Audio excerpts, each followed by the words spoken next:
Thank you for staying with us. You're still watching The Breakfast on Plus TV Africa. Now, moving away from the protest update, we'll be talking about our nascent renewable energy. Now, Nigeria is increasingly turning towards renewable energy as a viable path for sustainable development. In line with recent initiatives such as Solar Power Nigeria, the government has set ambitious targets to increase the share of renewables in the energy mix, aiming to improve energy access for millions of Nigerians, particularly in rural and underserved areas. Solar power in particular holds great promise due to Nigeria's abundant sunlight. Now, joining us to have a conversation on this is Damilola Hamid Balogun. He's the Chief Executive Officer, Youth Sustainable Development Network. Good morning, Damilola. Thank you for joining us. Good morning. Thank you for having me. Pleased to be here. So we're talking about sustainable, renewable energy in Nigeria. Can you just give us a brief overview of what the renewable energy in Nigeria mix is today? All right, that's a very good question. So to bring it into conversation, it's important that we also just take a step back as to what it has been like. So we understand that right now, or before this particular time that we are, before we get to the renewable energy conversation taking over, we have to understand that Nigeria is highly dominated by fossil fuel powered type of energy.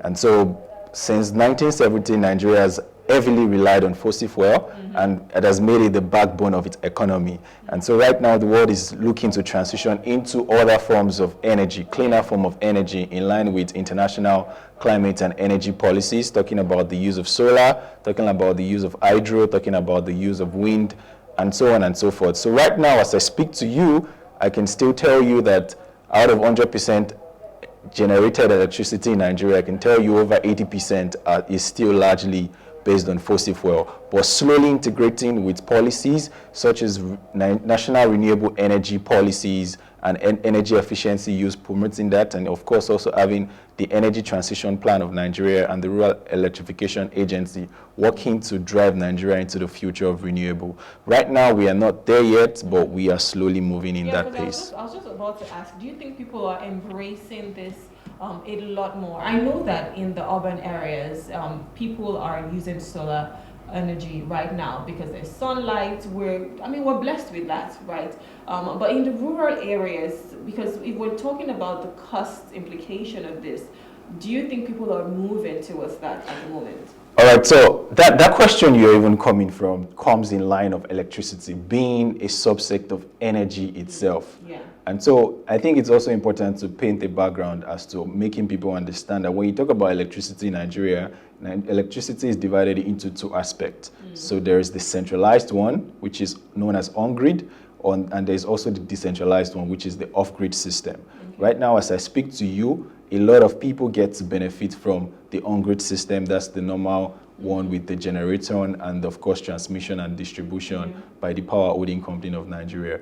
And of course the off-grid is where we are beginning to see projects such as solar home use, and then we are also seeing projects such as mini grid coming into place. And so in terms of people being able to adopt the solar and other forms of renewable energy, one thing that is important to also emphasize is that initially it is seen as capital intensive. Yeah. And so it is not seen as something that is easily affordable when compared to other source of backup electricity for households such as diesel power generators. So that's a critical aspect of things, and of course this is why the Nigerian government is actively pushing to drive finance into the whole electricity sector itself.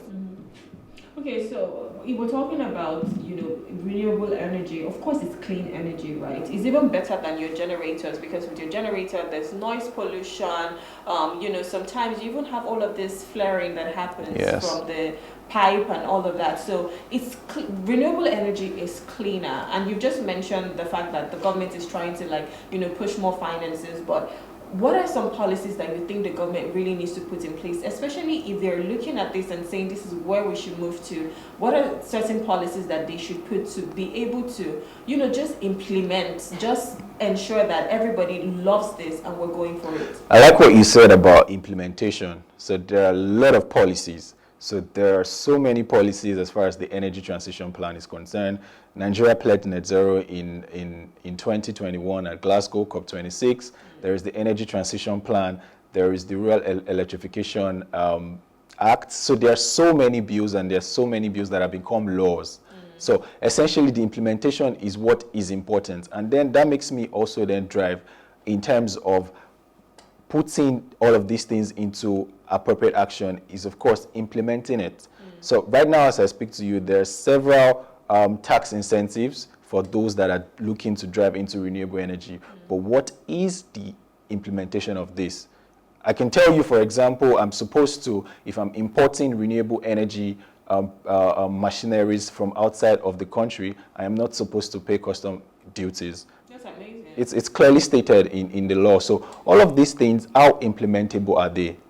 And that's the way to even drive things further. I also think I should mention in terms of projects driving down finance to promote renewable energy in Nigeria, the Nigerian government, together with World Bank, recently launched the DARES program, which is the Distributed Access Through Renewable Energy Scale-Up. It's a $750 million US project, and it is supposed to drive over 15,000 Nigerians out of lack of energy, and of course also supporting 200,000 SMEs. So all of this is to show that we have rules, we have policies that are supposed to drive what we want, but how implementable are they going? And that's one of the key things. I think one of the issues that we've had as a nation is having to implement stuff, having to execute them. We have all of these amazing, lofty ideas, but the implementation is always where there's some form of struggle. But I think let's just let people know, how they can harness this. How can we harness this? And how can it even contribute to the economic development of our nation? And even job creation, because I want to believe that for people who are, doing solar, of course, you're going to have someone who's going to come fix it for you, who's even going to import it in the first place. So how can this help with the economic development of our nation? That's very clear, because when you're talking of energy development, you're talking of economic development. And this has been the bedrock of so many international climate and energy policies. And I think it's important to just get it straight out there that the world is moving and the world is changing. The world is looking towards renewable energy. And Nigeria, and just as so many other African countries and countries in the global south, are also looking to tag along to see what you can bring to the table when it comes to driving that. So I think for me, in terms of harnessing it, we have to understand, just as you've said, there is going to be job creation. We have the aspect of renewable energy and climate giving the likes of carbon markets. It's now a big deal. The African Carbon Market already, the African Carbon Market Initiative already valued that carbon market in Africa, if doubled by 90-fold, is able to generate billions of dollars by 2030. So in terms of finance, in terms of career development, there are clearly new paths. And so, of course, one of the key areas, of course, is to ensure that you walk into the sector with an open mind, and you, of course, see the value that you can create and tap. And definitely, there is so much to offer. We're talking of net zero by 2050. Nigeria already pledged net zero by 2060. And so the Agenda 2063 of the AU. So all of these things are future-oriented goals. And so for us to walk in line of that future, we need to be able to embrace what that future is projecting towards us. So definitely, it has a lot to offer in all ramifications. Finally, I mean, you've just talked about, the goals and stuff. What are the future prospects? What are things that we can see, especially, with the renewable energy landscape, maybe in the next 10 to 20 years? What are we hoping to get from that, and how can it even benefit us as a nation? All right, that's a fantastic question. So one key thing that I also need to emphasize is that Nigeria already says that by 2030, they want to increase its energy mix by 30%. 30% renewable energy.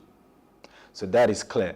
So now imagine that Nigeria currently, we have the capacity to generate over 13 gigawatts, but we are currently able to we're able to just get 4.5 gigawatts. So clearly, it shows to the fact that if we're able to supplement what we have currently with renewable energy, we are able to get more access to energy.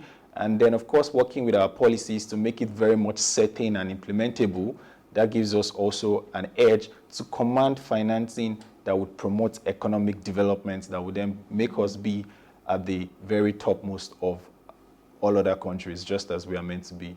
Well, hopefully that happens. I know that, the government has even tried to roll out CNG buses. I know they're trying to do a lot of things when it comes to renewable energy, and hopefully, it kind of has a ripple effect when it comes to our economy and when it comes to job creation. And, we all want a Nigeria that is better for everyone, so hopefully we will get there. We want to say thank you so much for coming, Damilola. It was a pleasure having a conversation with you. Thank you. It's a pleasure.